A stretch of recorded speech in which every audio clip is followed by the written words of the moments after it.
کبھی کسی انسان کو دیکھا ہے آپ نے کہ وہ ڈاکٹر کے پاس گیا ہو، یا ڈاکٹر صاحب میرے یہ جو پسلیاں ہیں آپ ان کو سیدھا کر دیں، یہ ٹیڑیاں ہیں نا، تو ٹیڑھی چیز تو بہت بری ہوتی ہے، ٹیڑھی پسلی تو بہت بری ہوتی ہے۔ کبھی کسی آپ نے لوگوں کو سنا ہے لوگ اپنے ٹیڑھے دانتوں کو جو ہے وہ سیدھا کرواتے ہیں، ٹھیک ہے، زائد اگر انگلی آ جائے اس کو کٹواتے ہیں، اپنے بال لگواتے ہیں، بعض لوگوں کے ہونٹ جو ہے کٹ جاتے ہیں وہ اس کو آپریشن کر کے سیدھا کرواتے ہیں۔ کبھی آپ نے ایسا شخص دیکھا ہے جس نے اپنی جو ہے پسلیوں کو جا کر سیدھا کروایا ہو؟ نہیں نا۔ تو اس کا مطلب یہی ہے کہ پسلی کی خوبی ہے شوہر کی بات مان لے، شوہر کا حکم مان لے، شوہر کی باتوں پر عمل کرے، جو اس کو کھلا رہا ہے پلا رہا ہے، جو اس کو پہننے کے لیے کپڑے دے رہا ہے، جو اس کے رہنے کے لیے گھر دے رہا ہے، جو اس کی ضروریات کو پورا کر رہا ہے، کھانے پینے کے تمام جو ہے مصارف دے رہا ہے، اس کو نان و نفقہ دے رہا ہے، اس کی ہر قسم کی ضرورت کو پورا کر رہا ہے، بچوں کو پال رہا ہے۔ اب اگر وہ کوئی حکم دے تو بھائی یہ دیکھو یار، اسلام نے جو ہے عورت کو غلام بنا دیا مرد کا، تو ان کی باتیں انتہائی فضول ہیں۔ السلام علیکم دوستوں، ایک نئی ویڈیو کے ساتھ حاضر خدمت ہیں۔ آج ہم ایک اہم مسئلے پر آپ کی توجہ دلائیں گے۔ یہ مسئلہ جتنا زیادہ غلط مسلمانوں میں رائج ہے، اسی وجہ سے جو اسلام پر اعتراض کرنے والے ملحدین ہوتے ہیں وہ بھی اس مسئلے کو بڑے شد و مت سے اٹھاتے ہیں اور کہتے ہیں دیکھو اسلام کے اندر یہ کیسا عجیب مسئلہ ہے، اور وہ مسئلہ ہے عورت کے متعلق۔ حدیث میں آتا ہے کہ نبی کریم صلی اللہ علیہ وسلم نے فرمایا کہ عورت کو ٹیڑھی پسلی سے پیدا کیا گیا ہے، اور اس کا پس منظر یہ ہے کہ جب اللہ تعالیٰ نے حضرت آدم علیہ السلام کو پیدا کیا تو پھر ان کی رفاقت کے لیے پھر ان کی ٹیڑھی پسلی سے حضرت حوا کو پیدا کیا۔ اب منکرین تو اعتراض کرتے ہیں دیکھو یار، انہوں نے اسلام جو ہے عورت کی مذمت بیان کر رہا ہے کہ عورت جو ہے ٹیڑھی پسلی سے پیدا کی گئی ہے اور مرد تو بالکل ٹھیک پیدا کیا گیا ہے۔ اور دوسری غلط فہمی جو ہمارے مسلمان کرتے ہیں وہ بھی یہی سمجھتے ہیں کہ اس حدیث کے اندر جو ہے عورت کی مذمت بیان کی گئی ہے، اور جب ان کا اپنی بیگم سے یا کسی عورت سے آرگیومنٹ ہوتا ہے، جھگڑا ہوتا ہے، لڑائی ہوتی ہے، تو بسا اوقات وہ آپ نے یہ الفاظ ہیں، ابے تو ٹیڑھی پسلی سے پیدا کی گئی ہے، ابے تو ہے ہی ٹیڑھی پسلی۔ اور ہم گفتگو میں بھی جب کسی عورت کے سوال کا جواب میں ہم کہتے ہیں یار وہ تو ہے ہی ٹیڑھی پسلی، اس کو چھوڑو۔ تو اب ہمیں یہ دیکھنا چاہیے کہ اسلامی تعلیمات کے مطابق اس ٹیڑھی پسلی کا مطلب کیا ہے، کیا آیا یہ عورت کی مذمت ہے یا اس کی خوبی ہے، اس کی تعریف ہے؟ نبی کریم صلی اللہ علیہ وسلم نے فرمایا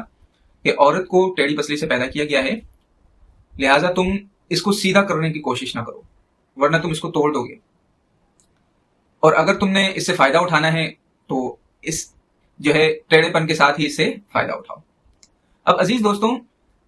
اس حدیث کے اندر اللہ تعالیٰ کے نبی عورت کی خوبی کو بیان کر رہے ہیں، اس کی مذمت نہیں بیان کر رہے ہیں۔ دیکھو ٹیڑھی پسلی سے پیدا ہونا یہ تو ایک حقیقت ہے نا کہ اللہ تعالیٰ نے اسے ٹیڑھی پسلی پیدا کیا۔ اب آپ کو پتہ ہے پسلی،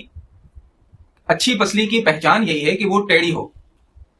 اگر آپ کی پسلی جو ہے سیدھی ہو جائے تو آپ کے لیے بڑے مسائل ہو جائیں گے، آپ کی جسم کے جو حصے ہیں وہ خراب ہو سکتے ہیں، تو آپ کی جسم کے اندر جو ہے وہ پسلی جو ہے وہ ٹیڑھی ہی رہتی ہے، آپ اسے سیدھا نہیں کراتے ڈاکٹر کے پاس جا کر۔ کبھی کسی انسان کو دیکھا ہے آپ نے کہ وہ ڈاکٹر کے پاس گیا ہو، یا ڈاکٹر صاحب میرے یہ جو پسلیاں ہیں آپ ان کو سیدھا کر دیں، یہ ٹیڑیاں ہیں نا، تو ٹیڑھی چیز تو بہت بری ہوتی ہے،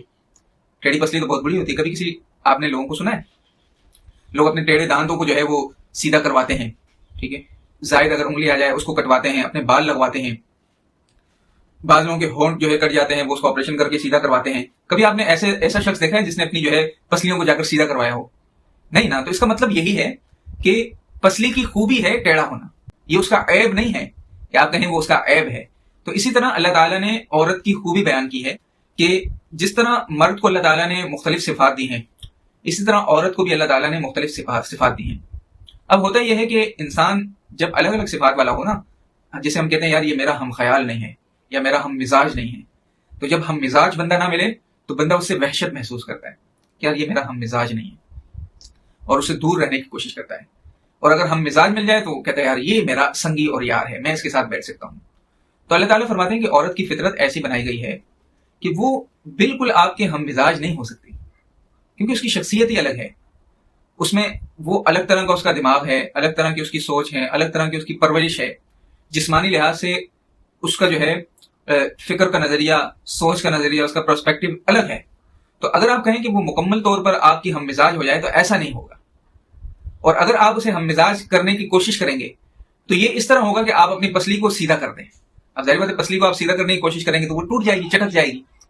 تو پھر کیا کریں گے؟ اس کو سیئیں گے یا اس کو جو ہے ایلفی لگا کر یا ڈاکٹر سے اسٹنٹ لگوا کر وہ اسٹیل کے اس کو آپ رکھیں گے؟ نہیں کر سکتے نا۔ تو اسی لیے نبی کریم صلی اللہ علیہ وسلم فرما رہے ہیں کہ بھئی عورت کی خوبی ہے کہ اس کے اندر یہ جو ہے ٹیڑھپن اس کی خوبی ہے، اس کی صفت ہے، اور وہ اس کے اندر اچھی لگتی ہے. اگر وہ بالکل آپ کے ہم مزاج ہو جائے تو وہ روبوٹک قسم کی چیز بن جائے گی، پھر آپ کو بھی مزہ نہیں آئے گا. ظاہر بات ہے انسان جو ہے کلو جدید لذیذ کے، انسان کو جدت پسند ہے. کہ جب ہم مزاج نہیں ہوں گے نا تو کبھی نہ کبھی روز نیا جو ہے سیاپا آپ کے گھر میں موجود رہے گا، ہر ہفتے یا ہر مہینے ایک نیا سیاپا اٹھے گا. تو یہ زندگی اور لائف کا آپ کے حصہ ہے، تو اس سے زندگی میں بھی جدت آتی رہتی ہے اور آپ کی زندگی جو ہے خوشگوار رہتی ہے. اگر وہ بالکل ہم مزاج ہو جائے تو پھر یکسانیت آ جائے گی، اور یکسانیت جب آ جائے گی تو پھر آپ کی آپس میں محبت بھی کم ہوگی، آپ کا تعلق بھی کم ہوگا، اور ایک وقت آئے گا کہ رشتہ جو ہے آپ کا کمزور ہوتا رہے گا. تو اسی لیے یہ بات یاد رکھیں کہ اسلام نے عورت کی مذمت نہیں کی ہے، بلکہ یہ حکیمانہ تشبیہ ہے جو اللہ کے نبی نے دی ہے، اور اس میں عورت کے حقوق کا خیال کرنے کی اللہ تعالیٰ نے، دیکھو نفسیاتی طور پر یہ کوئی مذمت نہیں کی ہے اللہ کے نبی نے، بلکہ نفسیاتی طور پر بتایا کہ بھائی آپ یہ کام جو ہے اس طرح آپ نے کرنا ہے. اب ہمارے بواسیری جو لبرلز ہیں ان کا حال تو بڑا عجیب ہے. مثلا آپ دیکھیں کہ وہ ایک عورت جب اس کو کہتے ہیں کہ بھائی تم نکلو گھر سے کام کرنے کے لیے، اب جب ظاہری بات ہے وہ کام کرنے کے لیے نکلے گی تو بوس تو الگ قسم کا ہوتا ہے، بوس شوہر کو نہیں ہوتا، وہ تو بوس ہے. تو اس کو کہتے ہیں بھائی آپ اس کی باتیں بھی سنو،